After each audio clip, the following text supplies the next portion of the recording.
Unahin natin ang liderato ni Senate President Cheese Escudero na ayusin ang gusot sa mga kapwa mambabatas sa Kamara. Ito ay upang may wasan niya mga palitan na mamanghang na salita na nangyari noon. At para dalhin tayo sa pulso ng politika, makasama natin dyan si Yam Ocampo.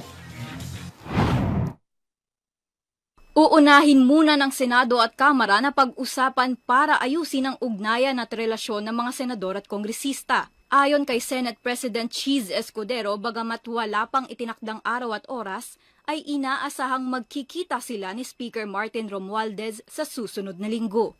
Bago aniya pag-usapan ng dalawang kapulungan ng Kongreso ang mga kontrobersyal na panukala tulad ng charter change, uunahin muna nilang plantsahin ang relasyon ng Senado at Kamara para sa pagkakataong ito ay maging maayos na at wala ng palitan ng maanghang na salita.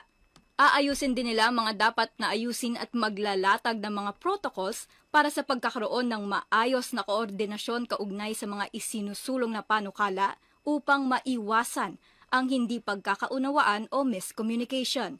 Aniya, hindi man minsan nagkakasundo ang mga senador at kongresista sa ilang mga bagay, pero hindi ito dapat maging rason para magbatuhan ng dumi at magsabihan ng kung ano-anong masasakit na salita na hindi naman parliamentary. Una rito ay nagpadalaan niya sa kanya ng congratulatory message si Romualdez at nagpasalamat naman si Escudero sa speaker. Ito, si Yam Ocampo para sa Kwentong Politiko.